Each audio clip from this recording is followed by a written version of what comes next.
obviously glad to be back at it bye week, if there is such a thing in college football.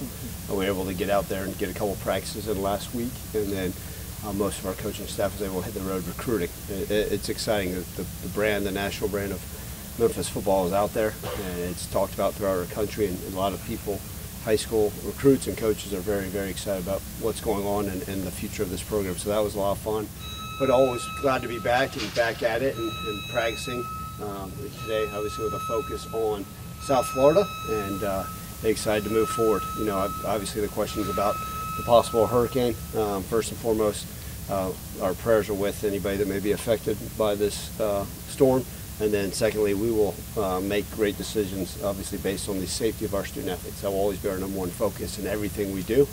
And so we'll be mindful of that moving forward. But the administration's doing a great job of having those conversations.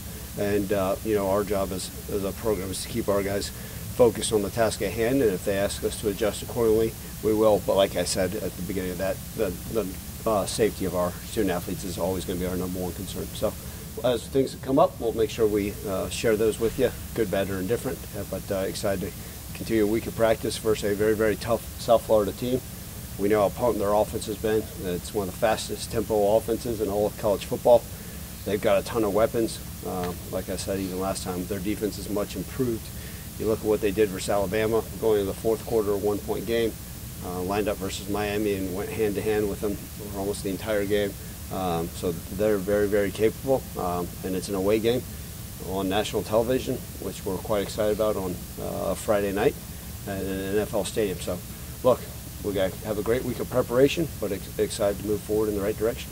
Are you aware of any of these specific contingencies that are being discussed? I'm not. The administration's handling all that stuff. So, you know, as we know, it's all a go until they tell us differently. And, you know, whether it was during the COVID times, I've been a part of, we played at Central Florida and got off the plane, got on the buses and said, hey, let's get back on the plane and fly back home. So, again, as long as our guys are safe, we'll be unflappable in whatever changes may have to occur. Just a hypothetical, Coach. Any questions about that as far as, you know, they're aware that the hurricane's out there? Yeah, I think they're not totally blinded by what may be out there, but our guys have been great. Like I said, you know, when I talk about the blinders, it's okay, the focus on it does us no good to worry about that right now out of practice, and we're going to, you know, if we have to have dialogue with their families to let them know that what may be occurring, we will. But again, until we have further information, it does us no good to sit here and panic and say, what if? Our operations crew, our people do a wonderful job. If something has to change the plans, we'll be ready. But at this point right now, here in Memphis, all we can do is, you know, pray for those that may be affected and have great practices and focus, assuming we're playing Friday night versus South Florida in Tampa. Just a hypothetical. If they can't practice this week, because the airport's closing at 9 tomorrow morning, would the league consider that an unfair competitive advantage for you guys, or how do you think that would play out? Well, there's been a lot of times. I mean, there's times during COVID where we couldn't practice for 5 days with a full, and they said go play the football game. I mean, we went down to Tulane with 50 guys, and the league had zero concern for us. So I don't think that's going to be an issue. I hope they get to practice. We want the best version of South Florida they can get. I do know they have a brand new indoor practice facility as well. So it's like everything. I mean, there's been times where we haven't been able to practice, and the league said, okay, who cares? Go find a way to play the football game. So I hope they have the opportunity to practice, and more than anything, right? I want it to be a game where everybody had, you know, all the weapons and able to go out there and play a full game of football on a national television audience. How concerned are you in terms of just the timetable of when you're going to find out in terms of your own travel getting to Tampa and all that? With zero concern. There's absolutely nothing I can do about it standing here today. Like I said, we've got guys that are doing a great job, a wonderful staff that will be ready if we do have to alter our travel plans. But sitting here today does us no good. And then, look, as a leader of this program, I can't have, oh my gosh, man, I've going through everything I go through, and you guys have heard me share the story, and I'm not getting off on a tangent, but I was with the Vikings when the dome collapsed. And we were supposed to go play a football game, and the dome collapsed, and they came and said, hey, you're no longer playing a game in your own stadium. And we'll go home, and we'll let you know in the next 8 hours what's going to happen. Then we traveled to Detroit and played a Monday night game a home game for us with the Vikings in Detroit versus the Giants on Monday Night Football. I was in that very same year, we played the Eagles in Philadelphia. The largest snowstorm in Philadelphia history came through. That game got pushed to Monday night. So back before the day, some of you young people won't remember, before they had 2 Monday Night Football games, well, that was like the first time they ever had back-to-back Monday Night Football games. Oh, by the way, then that next night, the second largest snowstorm in Philadelphia history rolled through. So then it got pushed to Tuesday night. We played the first Tuesday night football game in 50 years. You got to adapt and adjust, no different than it was with COVID. Natural disasters, all those different things, very scary, and we're not going to take those lightly. But for me, from my standpoint, I've got to have a plan regardless of what happens, because if they say, hey, you're playing the game on Venus, well, cool. All right, let's figure this thing out. Let's get a spaceship. Let's go find a way. How's it? And be ready to go in the next 24 hours. You know, I'm looking at more football and stuff. How are you feeling health-wise coming out of the bye week? Good, a question I get to actually talk about, not have to talk about spaceships to Venus.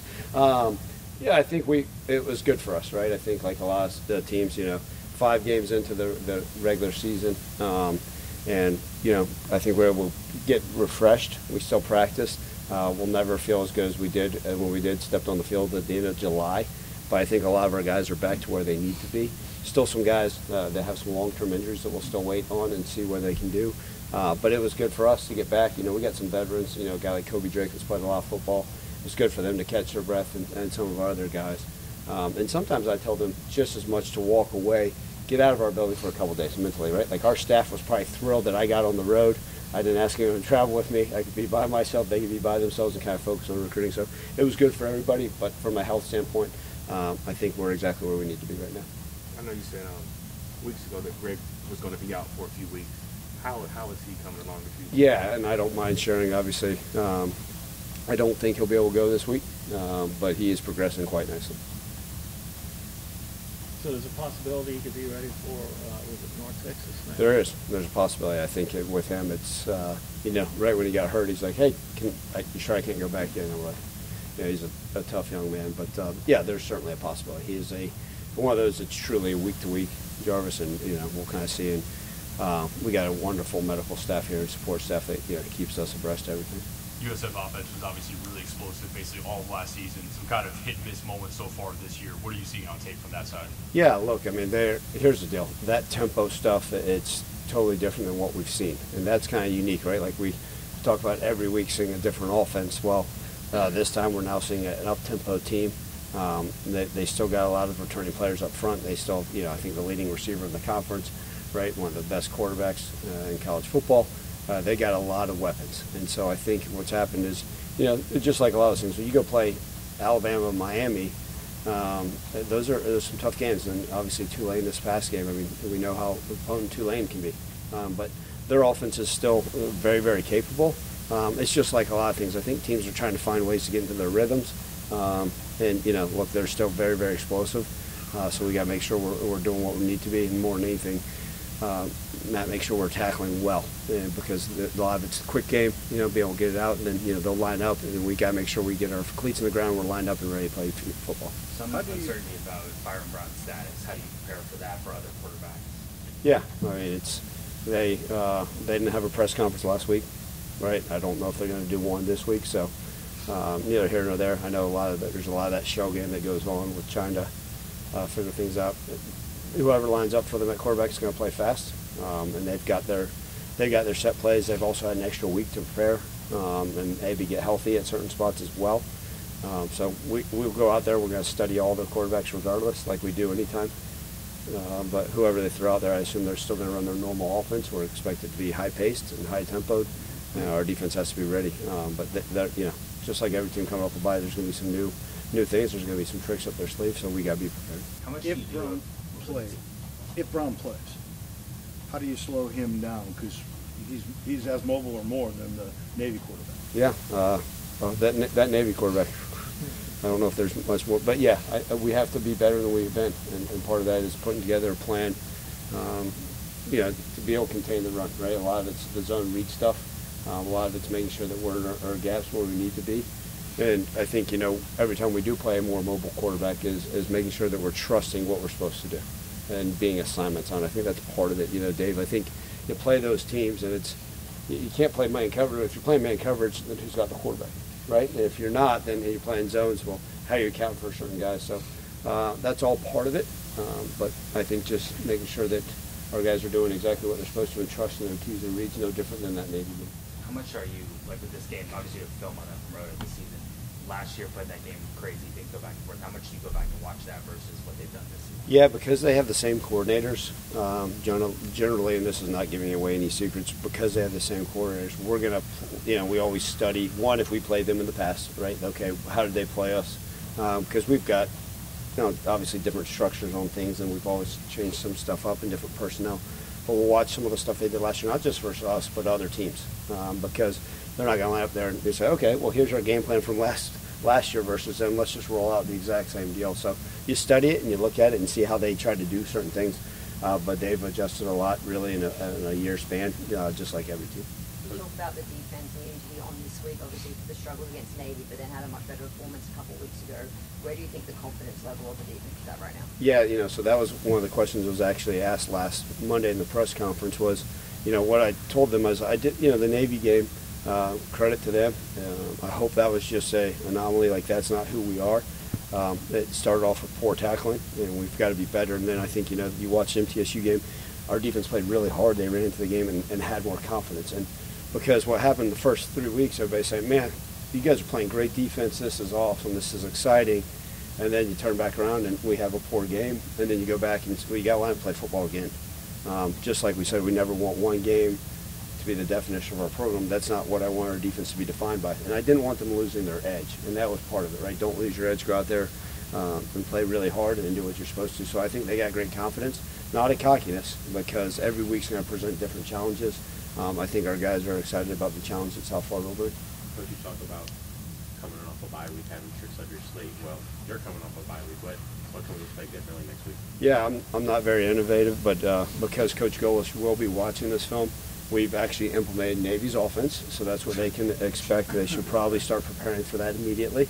But yeah, we're going to do all triple option under center stuff and tons of quarterback throwback game. A lot of unique stuff. We're totally changing the defensive scheme. I think a lot of that you just do some self-scout. And I think, was asked last week, what are the things, you always look back and say, okay, what can we improve? But you also don't want to sit there and say, okay, hey, when the tight end is lined up 6 inches off the number, it's 72% run. Well, do you need to change your run game based off of that percentage? Now, if it's 92%, yeah, okay, hey, let's move them back this way, because people are going to study that. And so I think part of that's a self-assessment of what you're doing, offense, defense, and special teams. More than anything, with our bye week, we actually wanted to focus on our fundamentals, right? How can we get better? What can we line up? And can we step in the right direction, right? We've done a poor job in our return game of fielding correct kicks, right? We've had a muff punt, right? A muff kickoff return. How do we improve those things? So the basic fundamentals is really what we went back on. And then, hey, how well can we block and tackle?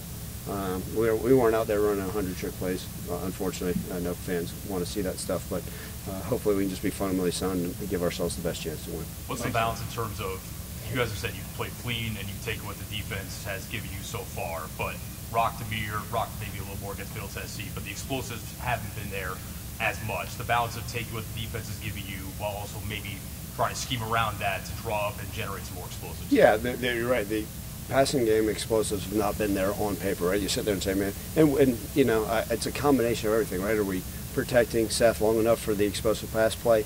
Are they playing top down? And hey, you're getting a bunch of 12-yard catches. Well, a fan would say explosive has to be a 50-yard touchdown. We've never been, people say, oh, you always throw the ball over the top, and take what you give you. If they want to play man coverage, we have to be able to make the contested catches. We have not done a good enough job. Our wide receivers, our tight ends, our backs will all say we've got to improve on the contested catches, right? Winning those one-on-ones. And that's something we haven't done a great job. We got to be more accurate with the throws, protect better, and all that goes in hand. But then we talk about lack of explosive in the pass game, and then everybody says, man, the run game looks really good. Wow. And so you can't have both. Last year you guys were hammering me saying, man, why is the run game so poor? What are we doing? And then Blake Watson would have a big game, and y'all would say, oh, it's not like we go and design. A lot of it's based off of what we're seeing. If a team loads the box, and that's why they make RPOs, then we're going to be able to hit those. And maybe it's a 5-yard slant, maybe it's a 6-yard out, whatever it may be that's given to us. But yeah, ultimately we have to be better in the one-on-ones. We'd love to hit explosive passes. We'd like to be explosive in everything.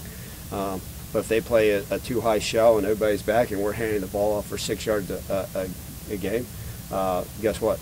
Then we're going to run the ball 80 times in the game, and you'll come back next week and say, you're not very explosive in pass, and I'll say, I understand that. But no, there's rooms of improvement, and certainly that's one of them. You mentioned earlier with when you're out recruiting, have you noticed, obviously in the summer there was a lot of talk about this program and the perception and everything. When you're out recruiting, after talking to people, do you notice that people notice you or they're talking about the program differently? Yeah, it's awesome. And I think part of that, Jonah, has been fun for me is because we recruit a certain, geographic area, okay? And I think during those times, it's like you go back to a lot of the same places, and maybe it's a place I haven't been to in 9 years. But they're like, man, you're still at Memphis. That's awesome. And you get to hear about what your program's just been consistent. And that's what I think a lot of these, high school guys want is there's some consistency because, right, the number of guys that constantly changing shirts, staffs that are going different places. I think that's one of those great things. And they sit there and say, man, y'all are doing a really good job. And you hear that from other high school coaches, and then you hear it from the players like, oh yeah, I know who you guys are all about, and I've watched you. And you hear them ask about a question. Oh, you guys got this guy, and I watched this game. And so that's a lot of fun. I think when you go around, if I was only here for a year or 2 years, then it would be talking about, oh yeah, what'd you do at your previous place? And so it's been a lot of fun to be able to talk about the success this program has had. And quote unquote, it's like a hot name right now. Oh, Memphis, you guys got it going. It's a lot of fun. And I think a lot of we talk about the momentum, and then we can talk about, hey, the stadium, right? The build of the stadium, all the things that are occurring within it, right? The brand new academic center. Like, it's fun to be able to show them pictures of those things, talk about what we've been able to do on and off the field within this university and community. So it sells itself. But yeah, it's been a lot of fun. I enjoy that as much as I want to be here practicing. It's kind of great going out there and being a great ambassador for our program. But it's amazing because people have so much respect already on the outside looking in. Thanks, Coach. Thank you, guys. Appreciate y'all.